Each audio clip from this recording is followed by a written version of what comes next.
Good morning. Morning మ్యాగజైన్కి స్వాగతం. ప్రముఖ దినపత్రికలు వస్తున్న వార్తల వెనకాల జరుగుతున్నటువంటి పరిణామాలు చూద్దాం.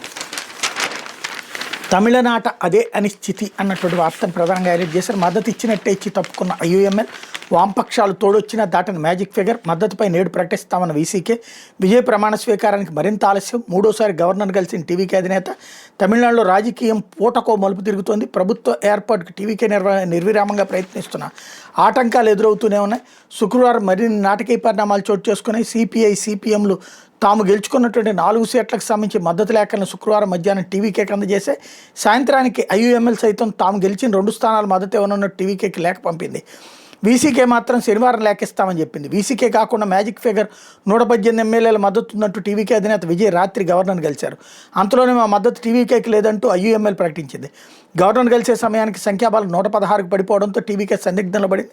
అంతా సవ్యంగా సాగి సీఎంగా విజయ్ శనివారం ప్రమాణ స్వీకారం చేస్తారని ఆశించిన టీవీకే శ్రేణులకు నిరాశ ఎదురైంది. సరిపడా సంఖ్యాబలం లేనందున గవర్నర్ నుంచి ఎలాంటి స్పందన రాలేదు. శనివారం వీసీకే మద్దతు లేఖ ఇచ్చాక మరోసారి విజయ్ గవర్నర్ కలుస్తారని తెలుస్తోంది అన్నటువంటిది హైలైట్ చేశారు. అధికారంలో భాగస్వామ్యానికే డిమాండ్ అంటూ ప్రభుత్వ ఏర్పాటుకు టీవీకే చేరువవుతున్న కొద్దీ అధికారంలో భాగస్వామ్యం కావాలని, తమకు మంత్రి పదవులు కావాలని డిమాండ్లు మద్దతు ఇచ్చిన పార్టీ నుంచి ఎక్కువ అవుతున్నాయి. 5 ఎమ్మెల్యేలను కాంగ్రెస్ 2 మంత్రి పదవులను డిమాండ్ చేస్తోంది. ఇందుకు టీవీకి అంగీకరించిన టీఎన్సీసీ అధ్యక్షుడు సెల్వ పెరుంతగై ప్రకటించారు. వీసీకే ముఖ్యమంత్రి మంత్రి పదవి డిమాండ్ చేస్తూ దీనిపై టీవీకేలో చర్చ నడుస్తోంది అన్నటువంటిది హైలైట్ చేశారు. అయితే ఆ హైవేలో ఆగకుండా సాగిపోవచ్చు. జాతీయ రహదారులపై దూసుకెళ్లే వాహనాలు టోల్ ప్లాజాల వద్ద కాసేపు కూడా ఆగాల్సిన అవసరం లేకుండా ముందుకు సాగిపోయేలా బ్యారియర్లు లేని టోల్ ప్లాజాలు త్వరలో రాబోతున్నాయి. హైదరాబాద్, కర్నూలు, అనంతపురం, బెంగళూరు జాతీయ రహదారి 44లో ఏపీ పరిధిలోని 3 టోల్ ప్లాజాల్లో వీటిని ఏర్పాటు చేయబోతున్నారు. జాతీయ రహదారుల ప్రాధికార సంస్థ అధికారులు ఇందుకు చర్యలు చేపట్టారన్నటువంటిది హైలైట్ చేశారు. దస్త్రాలు పరిష్కరించాల్సిందే 24 గంటల్లోగా. ప్రజా ఫిర్యాదుల పరిష్కారానికి కొత్త వేదిక. కలెక్టర్ ప్రతి శుక్రవారం ఒక నియోజకవర్గంలో వినతులు స్వీకరించాలి. సీఎం చంద్రబాబు ప్రభుత్వ ప్రధాన కార్యదర్శి నుంచి మండల స్థాయి వరకు ఫైళ్ల క్లియరెన్స్లో వేగం పెంచాలి. జిల్లాల్లో ఈ ఆఫీస్ ద్వారా లేని ఫైళ్లు ఎన్ని ఉన్నాయనేది గుర్తించాలి. ఫైళ్ల సంఖ్య, వ్యవధి ఆధారంగా కలెక్టర్లు పరిష్కరించే విధానాన్ని అంచనా వేయాలి. దస్త్రాలను వేగంగా పూర్తి చేయడానికి అవసరమైన సాంకేతికత అందుబాటులో ఉంది. అలాగని సాంకేతికతపై అతిగా ఆధారపడితే మానవ సంబంధాలు దెబ్బతింటాయి అన్నటువంటి వార్తని హైలైట్ చేశారు. దస్త్రాలు వేగంగా పరిష్కరిస్తేనే ప్రభుత్వం వేగంగా నిర్ణయాలు తీసుకోవడం సాధ్యమవుతుందని చంద్రబాబు పేర్కొన్నారు అన్నటువంటి హైలైట్ చేశారు. లేకపోతే సువేందుకే పట్టం. బెంగాల్ సీఎంగా నేడే ప్రమాణం. హాజరు కానున్న ప్రధాని మోడీ, పలువురు సీఎంలు సువేందు అధికారిని అభినందించినట్టు కేంద్ర హోంమంత్రి అమిత్ షా హైలైట్ చేశారు. అట్లాగే ప్రజాబలం సతీషన్కి, ఎమ్మెల్యేలో కేసీకి నివేదిక సమర్పించిన ఏఐసీసీ పరిశీలనలో ఖర్గే కోర్టులో కేరళ సీఎం బంతి అన్నటువంటిది హైలైట్ చేశారు. అయితే కాంగ్రెస్తో కటీఫ్, వాళ్ళ పక్కన కూర్చోం, లోక్సభ స్పీకర్కి డిఎంకే లేఖ అన్నటువంటి వార్తని హైలైట్ చేశారు. లేకపోతే పోలీసులపై సెటిల్మెంట్ ఆరోపణ ఆందోళనకరం. పటమట ఠాణా ప్రైవేట్ హోటల్ సీసీటీవీ ఫుటేజ్ను భద్రపరచండి పోలీసు ఉన్నతాధికారులకు హైకోర్టు ఆదేశం. పటమట పోలీసులు హోటల్లో సెటిల్మెంట్ చేస్తున్నట్టు పిల్. విజయవాడలోని పటమట పోలీసులు కార్తికేయ ప్రైడ్ అనే ప్రైవేట్ హోటల్ కేంద్రంగా వివాదాలను సెటిల్మెంట్ చేస్తున్న పిటిషన్ చేస్తున్న ఆరోపణ ఆందోళన కలిగిస్తోందని హైకోర్టు ధర్మాసనం వ్యాఖ్యానించింది. ఆ హోటల్తో పాటు పటమట పోలీస్ స్టేషన్లో సీసీటీవీ ఫుటేజ్ను భద్రపరచాలని పోలీసు ఉన్నతాధికారులను ఆదేశించింది. తదుపరి విచారణ జూన్కు వాయిదా వేసింది. హైకోర్టు ప్రధాని ముందు జస్టిస్ రేసా గిల్, జస్టిస్ ఎన్ జయసూర్యాలతో కూడిన ధర్మాసనం శుక్రవారం మేరకు ఉత్తర్వులు ఇచ్చింది. వ్యక్తులను అక్రమంగా నిర్బంధించి బెదిరించి కార్తికేయ ప్రైడ్ హోటల్లో విజయవాడ అదనపు deputy police commissioner NBM Muralikrishna, Patamata ఠాణా ఎస్హెచ్ఓ పవన్ కిషోర్ విచారణలో సెటిల్మెంట్ చేస్తున్నారని, వ్యవహారంపై సీబీఐతో దర్యాప్తు జరిపించాలంటూ పల్నాడు జిల్లాకు చెందిన కర్ణాటి వీరభద్రం హైకోర్టులో పిల్లేశారు. శుక్రవారం జరిగిన విచారణలో పిటిషనర్ తరపు న్యాయవాది పొన్నేగంటి మల్లికార్జునరావు వాదన వినిపించారు. పిటిషనర్ 70 ఏళ్ల వయసులో న్యాయం కోసం పోరాటం చేస్తున్నారన్నారు. ఏడాది మార్చి 1 నుంచి మే 1 వరకు సీసీటీవీ ఫుటేజ్ని భద్రపరిచేలా ఆదేశించాలని కోరారు. నిరాధార ఆరోపణలు అంటే జీపీ పోలీసుల తరపున ప్రభుత్వ ప్రత్యేక న్యాయవాది విష్ణుతేజ వాదన వినిపించారు. పోలీసులపై పిటిషనర్ చేస్తున్న ఆరోపణ నిరాధారమైనవి. పిటిషనర్ను కేసులో పోలీసులు అరెస్ట్ చేసి మ్యాజిస్ట్రేట్ ముందు హాజరుపరిచారు. పిటిషనర్ ఏకకాలంలో సింగిల్ జడ్జి దగ్గర రిట్ పిటిషన్ ధర్మాసనం ముందు పిల్ దాఖలు చేశారు. పిల్ వేయడానికి పిటిషనర్ అర్హుడు కాదు. ప్రైవేట్ హోటల్లో సీసీటీవీ ఫుటేజ్ని స్వాధీనం చేసుకోలేమంటూ అన్నారు. ధర్మాసనం స్పందిస్తూ మీరేం అధికారంలో లేనివారు కాదు అని చెప్పి వ్యాఖ్యానించింది. అంటే అక్కడ జరిగింది, దాన్ని దాస్తున్నారు అన్నది అర్థం. ప్రైవేట్ దాంట్లో స్వాధీనం చేసుకోలేకపోవడం ఏంటి? ప్రభుత్వం ఏమన్నా అంత చేతకాందిగా ఉందా, లేకపోతే ప్రభుత్వానికి అధికారం లేదా? ఈ ప్రభుత్వం అధికారం తీసేశారా అంటే ఆ హోటల్ ఫుటేజ్ తీసుకుంటే బట్టబయలు అయిపోతుంది వీళ్ళ జాతకం అన్నది అర్థమైపోతుంది. దాన్ని బట్టి పోలీస్ స్టేషన్లలో ఏదైతే సీసీ కెమెరాలు పెట్టమంటే ఇప్పుడు అన్ని ప్రైవేటు చోట్లనే చేస్తున్నారు కదా. ఈవెన్ ఇప్పుడు సోషల్ మీడియా పోస్టుల మీద హింసించడం ఇవన్నీ కూడా కాబట్టి ఇప్పుడు కొత్త దారులు ఎంచుకున్నాడు. ప్రైవేట్ పోలీస్ స్టేషన్స్ పుట్టుకొచ్చినాయి అనమాట. అది ఇక్కడ సాక్ష్యం. లేకపోతే సాక్షి తమిళనాట మరో ట్విస్ట్ అన్నటువంటి వార్తని హైలైట్ చేసింది. ప్రతిష్టంభనలో విజయ్ ప్రమాణ స్వీకారం మద్దతు ప్రకటించిన అధికారిక లేఖని పని వీసీకే 4 డిమాండ్లకు అంగీకరించాలని పట్టు. నేడు తుది నిర్ణయం తీసుకునే అవకాశం విజయ్కి గవర్నర్ నుంచి ఇంకా అందని ఆహ్వానం. వీసీకే మద్దతు ఇస్తే నేడే దళపతి ప్రమాణ స్వీకారం.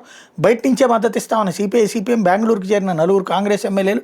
తమిళనాడులో రాజకీయాల్లో నరాలు తెగే ట్విస్టులు శుక్రవారం మధ్యాహ్నం నుంచి చోటు చేసుకున్నాయి. జోసెఫ్ విజయ్ అనే నేను అంటూ శనివారం ప్రమాణ స్వీకారానికి విజయ్ సిద్ధమయ్యారన్న సంకేతాలు టీవీకే వర్గాలు జోషుని నింపి సంబరాల్లో ముంచెత్తాయి. అదే సమయంలో మద్దతు ఇచ్చామని చెప్పి తర్వాత యూటర్న్ తీసుకుని ఇండియన్ యూనియన్ ముస్లిం లీగ్ యూఎంఎల్ విడుదలై చిరుత్తలైగల్ కచ్చి వీసీకే రూపంలో దళపతి విజయ్కి పెద్ద షాక్ తప్పలేదు. సిపిఎం సిపిఐలు బయట నుంచి మద్దతు ఇస్తూ అధికారికంగా లేఖలు ఇవ్వగా ఐయుఎంఎల్ వీసీకే మాత్రం ఇంకా లేఖలు ఇవ్వకపోవడం చర్చనీయాంశంగా మారింది. తెర వెనక బేరసారాల కోసం మద్దతు విషయంలో వీసీకే తన అభిప్రాయాలు మార్చుకున్నట్టు తెలుస్తోంది. ప్రభుత్వ ఏర్పాటుకు 118 మంది ఎమ్మెల్యేలు మద్దతు అవసరం కాగా అసెంబ్లీ ఎన్నికల్లో విజయ్ పార్టీ 108 మంది ఎమ్మెల్యేలని విజయ్ 2 చోట్ల గెలుచుకున్న సంగతి తెలిసి మరో 10 మంది మద్దతు సంపాదించాల్సి ఉండగా విజయ్ పార్టీకి అండగా నిలుస్తామని సిపిఐ సిపిఎం కాంగ్రెస్ ప్రకటించినాయి. మొదట వీసీకే నుంచి సానుకూల స్పందన రావడంతో మొత్తం బలం 118కి చేరింది. దాంతో ప్రభుత్వ ఏర్పాటుకి విజయ్ సిద్ధం అయితే మళ్ళీ ఈ తేడా జరిగింది అన్నటువంటిది హైలైట్ చేశారు. అయితే సంక్షేమంలో ఏరివేత. కలెక్టర్ సదస్సులో సీఎం చంద్రబాబు ఆదేశం. అనర్హుల్ని తొలగిస్తే సంతృప్త స్థాయి పెరుగుతుంది. రైతుల నుంచి నీటి తిరుగు వసూలు చేయండి. డిసెంబర్ కల్లా అన్ని శాఖల్లో 100% టెక్నాలజీ వినియోగం. ప్రభుత్వ సర్వీసులన్నీ ఆన్లైన్ వాట్సాప్ మనమిత్రలోనే అందించాలి. డేటా ఆధారంగా పట్టణ సెమీ అర్బన్లో అక్రమ నిర్మాణాలు ఎప్పటికప్పుడు తొలగింపు. రిజర్వేషన్ మినహా ఎస్సీలకు కల్పించే ప్రయోజనాలన్నీ బుడగజంగాలకి వర్తింపజేస్తాం. గత ఆర్థిక ఏడాది కేంద్ర నిధులు 5,051 కోట్లు మురిగిపోయాయి. గత ప్రభుత్వంలో ప్రారంభించి 50% పైగా పూర్తయిన కమ్యూనిటీ భవనాలన్నీ పూర్తి చేయాలి. ఇళ్ల స్థలాల కోసం భూసేకరణ, లిటిగేషన్ లేని ఇళ్ల నిర్మాణాల క్రమబద్ధీకరణ అన్నటువంటిది హైలైట్ చేశారు. రాజకీయ ఆయుధంలా పోలీసులు వాడుకుంటున్నారు. వైఎస్ఆర్సీపీ అధ్యక్షుడు మాజీ సీఎం వైఎస్ జగన్ మండిపాటు. ప్రభుత్వ తప్పిదాలను ఎండగట్టే వాళ్ళని బెదిరించేందుకు పోలీసులను ప్రయోగిస్తున్నారు. బాబు వైఫల్యాలు అవినీతిపై ప్రజల్లో చర్చ జరగకుండా సోషల్ మీడియాపై సెన్సార్షిప్, భావ వ్యక్తీకరణ స్వేచ్ఛను హరిస్తున్నారు. విమర్శను సైతం నేరంగా పరిగణించే పరిస్థితి. ఏపీలో ప్రమాదంలో రాజ్యాంగ స్ఫూర్తి. పోలీసు వ్యవస్థ బాధ్యత మర్చిపోయి ద్వంద్వ ప్రమాణాలతో వ్యవహరిస్తోంది. కోర్టులు పలు సందర్భాల్లో తప్పుబట్టినా లెక్క చేయకుండా పూర్తి ఏకపక్షంగా చట్టవిరుద్ధంగా కేసులు నమోదు చేస్తున్నారు అనేటువంటిది హైలైట్ చేశారు. అయితే పోలీసుల అరాచకాలకు ఆ హోటల్ అడ్డా. విజయవాడ పటమట పోలీసుల సెటిల్మెంట్ల కేంద్రం. కార్తికేయ ప్రైడ్. సిబిఐ దర్యాప్తు కోర్టు 70 ఏళ్ల వృద్ధుడు హైకోర్టులో పిల్. స్పందించిన హైకోర్టు సీజే ధర్మాసనం పోలీస్ స్టేషన్తో పాటు కార్తికేయ ప్రైడ్ హోటల్ సీసీటీవీ ఫుటేజ్ని భద్రపరచాలన్నటువంటి ఆదేశాలు అన్నటువంటిది హైలైట్ చేశారు. అయితే టీడీపీ నాయకుడు చెప్పిన వాళ్ళకే గోనె సంచులు ఇస్తారా, రైతులకు ఎందుకు ఇవ్వడం లేదు? తిరువూరు టీడీపీ ఎమ్మెల్యే కొలికిపూడి ఆగ్రహం. ఎన్టీఆర్ జిల్లా విస్సన్నపేట మండలం కలగర్లో ధాన్యం రైతుల ఆందోళన. అయితే నువ్వు నా దగ్గరికి రా, నేను చూసుకుంటాను. మహిళా ఉద్యోగిని వేధిస్తూ నిజాంపట్నం జడ్పీటీసీ సభ్యుడు నర్రా వెంకట సుబ్బయ్య. రెవెన్యూ శాఖ మంత్రి అనగాని సత్యప్రసాద్ ముఖ్య అనుచరుడే ఈ సుబ్బయ్య. వేధింపులు తాళలేక ఉద్యోగిని ఆత్మహత్యాయత్నం, తన చావుకు సుబ్బయ్య కారణం అంటూ సోషల్ మీడియాలో పోస్ట్ అన్నటువంటిది హైలైట్ చేశారు. అయితే టీడీపీ ప్రధాన కార్యాలయం ఎదుట గిరిజనుల ధర్నా. మంత్రి కొల్లు రవీంద్ర అంచుడు మోసం చేశాడని ఆందోళన. పని చేయించుకుందామని డబ్బులు ఇవ్వడం లేదని ఆగ్రహం. మంగళగిరిలోని టీడీపీ ప్రధాన కార్యాలయం ఎదుట ధర్నా చేస్తూ జీకొడ్డు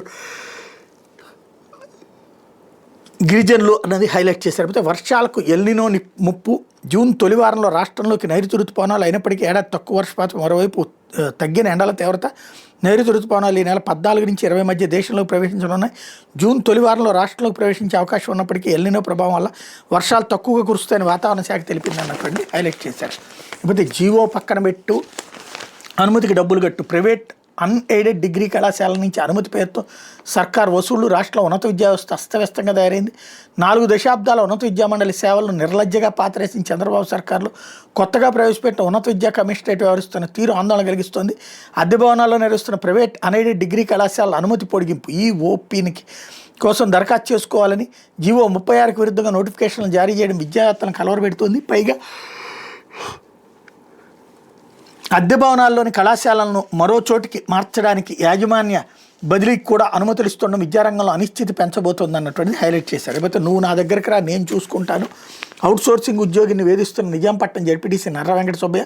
నిజాంపట్నం టీడీపీ జడ్పీటీసీ నర్రా వెంకట సుబ్బయ్య తరచూ ఫోన్లు చేసి నా దగ్గరికి రా, నేనున్నాను, చూసుకుంటాను, అసలు నువ్వు నా మాట ఏది వినడం లేదు, ఎందుకు నీ కళ్ళకి నేను కనబడ్డం లేదు, నువ్వు వస్తావరా అంటూ వేధిస్తున్నాడు. అతను ఫోన్ తీయడం లేదని వేరే వాళ్ళ ఫోన్లతో కాల్స్ చేస్తున్నాడు. అతని వద్ద ఉండే గంగరాజు ఫోన్ నుంచి చేస్తున్నాడు. లేకపోతే గంగరాజుతో ఫోన్ చేయించి అమ్మాయి వస్తుందో లేదో కనుక్కో అమ్మాయికి ఎంత కావాలో నా దగ్గరికి రావాలంటే అంటూ మాట్లాడుతున్నాడు. ఈ వేధింపులు తట్టుకోలేక పురుమంది దాగానంటూ నిజాంపట్నకు చెందిన అవుట్ సోర్సింగ్ ఉద్యోగిని మీడియా ముందు కన్నీటి పర్యంతమైన నిజాంపట్నంలో ఉన్న మండల అధికారి కారణంగా తన భర్త దూరం అయ్యాడని, అధికారి తనను నమ్మించి చర్చిలో పెళ్లి చేసుకుని ఇప్పుడు జడ్పీటీసీ నర్ర వెంకట సుబ్బయ్యతో కలిసి తనను వదిలించుకునే ప్రయత్నం చేస్తున్నాడని ఆవేదన వ్యక్తం చేసింది. ఈ నేపథ్యంలో బాపట్ల జిల్లా రేపల్లి నియోజకవర్గ నిజాంపట్ల గురువారం అర్ధరాత్రి పురుగుమంది దాగి ఆత్మహత్య పడింది. చెరుకుపల్లి ప్రైవేట్ వైద్యశాలలో వైద్యం చేసి అనంతరం మెరుగైన చికిత్స కోసం తెనాలి ప్రభుత్వ ఆసుపత్రికి తరలించారు. రాష్ట్ర రెవెన్యూ శాఖ మంత్రి అనగాని సత్యప్రసాద్ సొంత నియోజకవర్గంలో ఆయన అనుచరులు వేధింపులకు పాల్పడ్డాన్ని బాధితురాలు బంధువులు తప్పుపడుతున్నారు. నర్ర వెంకట సుబ్బయ్యపై క్రిమినల్ కేసు నమోదు చేయాలని వాళ్ళు డిమాండ్ చేస్తున్నారు అన్నటువంటిది హైలైట్ చేశారు. లేకపోతే బాలిక హత్య కేసులో నిందితుడికి మరణశిక్ష. పుదుచ్చేరి ఫోక్సో కోర్టు సంచలన తీర్పు. ఇంటి బయట ఆడుకున్న 9 ఏళ్ల బాలికను అపహరించి లైంగిక దాడి చేసి తర్వాత హతమార్చిన కేసులో నిందితుడికి మరణశిక్ష విధిస్తూ పుదుచ్చేరి కోర్టు శుక్రవారం తీర్పు వెలువరించి 2024 మార్చి 2వ తేదీన పుదుచ్చేరిలోని ముత్యాలపేట ప్రాంతానికి చెందిన 5వ తరగతి చదువుతున్న 9 ఏళ్ల బాలిక ఇంటి వద్ద ఆడుకుంటూ అదృశ్యమైంది. 2 రోజుల తర్వాత బాలిక మృతదేహం ఇంటి సమీపంలో ఒక కాలువలో లభ్యమైంది. ఈ కేసులో అదే ప్రాంతానికి చెందిన కరుణాస్ 19, వివేకానందన్ 59ని పోలీసులు అరెస్ట్ చేశారు. నిందితులు ఒకరైన వివేకానందన్ అదేడాది సెప్టెంబర్లో జైల్లో ఉరేసుకుని ఆత్మహత్య చేసుకున్నాడు. కరుణాస్పై లైంగిక దాడి, కిడ్నాప్, హత్య, ఆధారాల ధ్వంసం వంటి వాటిపై పోలీసులు 540 పేజీలు ఛార్జ్షీట్ దాఖలు చేశారు. ఫోక్సో కోర్టు న్యాయమూర్తి సుమతి కేసు విచారణ అనంతరం తుది తీర్పులో కరుణాస్ను దోషిగా పేర్కొని మరణశిక్ష విధించారు. బాలిక కుటుంబానికి 10 లక్షల పరిహారం అందించాలని పుదుచ్చేరి ప్రభుత్వాన్ని ఆదేశించారు. పుదుచ్చేరి రాష్ట్ర చరిత్రలోని ఫోక్సో కేసులో నిందితుడికి మరణశిక్ష విధించడం ఇదే తొలిసారి అన్నటువంటి వార్తని హైలైట్ చేశారు. లేకపోతే ఆంధ్రజ్యోతి వచ్చేటప్పటికి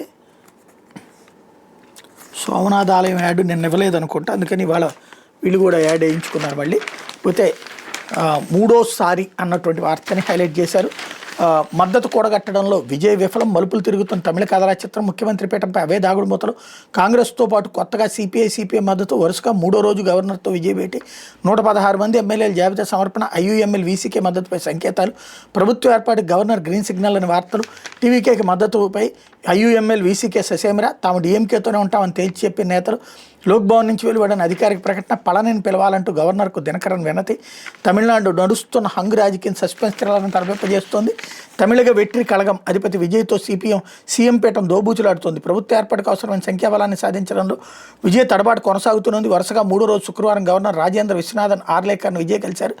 ఆ వెంటనే అంతా ఒకే సంబరాలు చేసుకున్న టీవీకే కార్యకర్తల సంకేతాలు వెళ్ళాయి. 5 స్థానాల్లోనూ కాంగ్రెస్తో పాటు కొత్తగా 2 స్థానాలను సిపిఎం కూడా టీవీకేకి మద్దతు ప్రకటించాయి. 2 స్థానాల్లోనూ వీసీకే, ఐయుఎంఎల్ కూడా టీవీకేకి మద్దతు ఇస్తున్నట్టు వార్తలు రావడంతో సంబరాలు చేసుకున్నారన్నటువంటిది హైలైట్ చేశారు. లేకపోతే క్షేత్రస్థాయి కలెక్టర్లు అంటూ చంద్రబాబు గారి స్పీచ్ ఇక్కడ కూడా హైలైట్ చేశారు. మరోవైపు విద్యుత్ కొనుగోలులో 4,398 కోట్ల ఆదా. 2 ఏళ్లలో 55 పైసలు తగ్గిన కొనుగోలు వ్యయం. విద్యుత్ రంగాన్ని గాడిని పెట్టేందుకు రాష్ట్ర ప్రభుత్వం తీసుకుంటున్న చర్యలు సత్ఫలితాన్ని ఇస్తున్నాయి. గత వైసీపీ ప్రభుత్వం అడ్డగోలుగా చేసిన విద్యుత్ కొనుగోళ్లను కూటమి ప్రభుత్వం అధికారంలోకి వచ్చిన తర్వాత కట్టడి చేసింది. ఫలితంగా వైసీపీ హయాంలో సగటున యూనిట్ ధర ₹5.45 ఉంటే ప్రస్తుతం దాన్ని ₹4.90 తగ్గించగలిగారు. ఒక్క యూనిట్పై 55 పైసల వరకు మిగలడంతో ఏడాదిలోని సుమారు 4,398 కోట్లు ఆదా చేయగలిగారు అన్నటువంటిది హైలైట్ చేశారు. ఇకపోతే నేరం చేయాలంటే భయపడాలి, నేరస్తుల పట్ల కఠినంగా ఉండండి, కేసుల్లో శిక్షలను 70% పెంచాలి, టెక్నాలజీని బాగా వినియోగించుకొని సైబర్ వార్ రూమ్ ఏర్పాటు చేయాలి. కలెక్టర్లు, ఎస్పీల సదస్సులో చంద్రబాబు శాంతి భద్రతలపై డీజీపీ ప్రజెంటేషన్. గత ఏడాది కంటే నేరాలు తగ్గాయని వెల్లడి అన్నటువంటిది హైలైట్ చేశారు. అయితే యూనివర్సిటీలకు ఉద్యోగాల పండగ.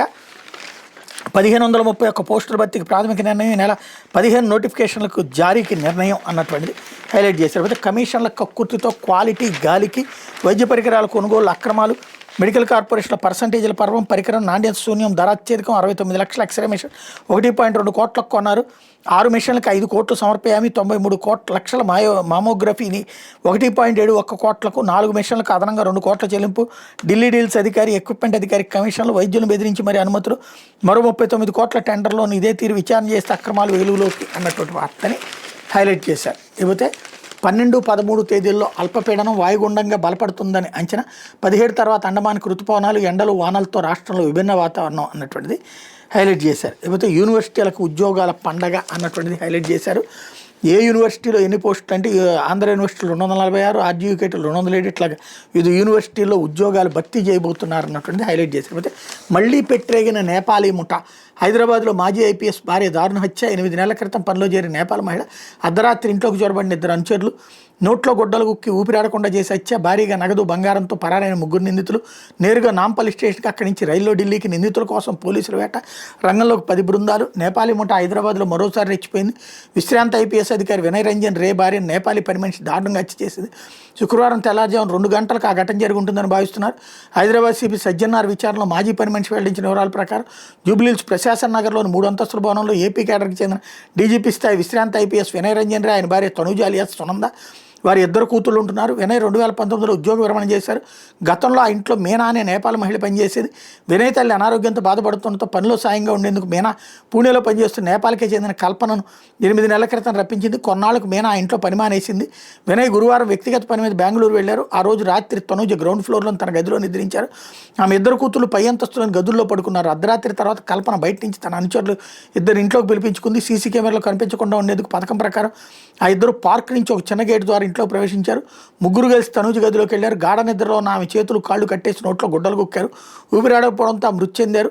అనంతరం కల్పన మరో 2 కలిసి ఇంట్లో పెద్ద మొత్తంలో బంగారు ఆభరణాలు, డబ్బు మూట కట్టుకుని పారిపోయారు. పై అంతస్తులో కూతుళ్ళు నిద్రలేచి వచ్చి చూడటంతో తెల్లవారుజామున 5 గంటలకు అచ్చోదంతా బయటపడింది. పార్కు రూట్ నుంచి బయటపడిన కల్పన మూట ఓ ఆటో పట్టుకుని మహాప్రస్థానం మీదుగా నాంపల్లి రైల్వే స్టేషన్కి చేరుకున్నట్టు, అక్కడి నుంచి ఢిల్లీ మీదుగా నేపాల్ వెళ్లేందుకు తెలంగాణ ఎక్స్ప్రెస్ ఎక్కినట్టు తెలిసింది. ఇప్పటికే విమానాల్లో కొన్ని పోలీసు బృందాలు నేపాల్ చేరుకోగా మరికొన్ని బృందాలు తెలంగాణ ఎక్స్ప్రెస్ని చేస్తూ ఇతర రాష్ట్రాల పోలీసు సహకారంతో కల్పన గ్యాంగ్ను పట్టుకునేందుకు ప్రయత్నిస్తున్నాయి. నేపాల్ పని మనుషులతో అప్రమత్తంగా ఉండాలని తాను 2 నెలల నుంచి హెచ్చరిస్తూనే ఉన్నానని సిపి సజ్జనార్ చెప్పారు. హైదరాబాద్లోనే కాకుండా ఇతర రాష్ట్రాలను ప్రధాన నగరాల్లో నేపాలీలు ఇళ్లలో దోపిడీలకు తెగబడుతున్నారని చెప్పారు. 2 ఏళ్ల నుంచి ఇళ్లలో నేపాలీలు పనిచేస్తున్న యజమానులు గుడ్డిగా నమ్మకుండా వారి పూర్తి వివరాలు తెలుసుకోవాలని సూచించారు. పని మనుషుల విషయంలో అప్రమత్తంగా ఉండాలని అనుమానం వస్తే పోలీసులు సమాచారం ఇవ్వాలన్నారు. మాజీ ఐపీఎస్ అధికారి భార్య హత్య, సొత్తు దోపిడీ ఘటనకు నేపాల్కి చెందిన జీబన్ ముఠా లేదా బహదూర్ ముఠాతో సంబంధం ఉండొచ్చని అనుమానాలు వ్యక్తమవుతున్నాయి. ఈ 2 గ్యాంగులకు చెందిన ముఠా సభ్యులు బెంగళూరు, ముంబై వంటి నగరాల్లో ఉంటూ అక్కడి నుంచి దోపిడీలు చేస్తున్నారని చెప్తున్నారు. ఒకసారి దోపిడీ సొత్తు దేశ సరిహద్దు దాటి దుండగులు నేపాల్లో ప్రవేశిస్తే వాళ్ళని పట్టుకోవడం అసాధ్యం అవుతుంది. నేపాల్ పోలీసులు దుండగులను అప్పగించడం లేదు, తామే విచారణ చేసి శిక్షించామని చెబుతున్నారు. దోపిడీ సొత్తు అప్పగించడం లేదు. అయితే తాజా కేసులో దుండగులు నేపాల్లో అడుగుపెట్టేలోపు వాళ్ళని అరెస్ట్ చేస్తామని సజ్జనార్ ధీమా వ్యక్తం చేశారన్నటువంటి వార్తని హైలైట్ చేశారు. ఇది దినపత్రికలో వచ్చిన వార్తలు వెనకాల జరుగుతున్న పరిణామాలు.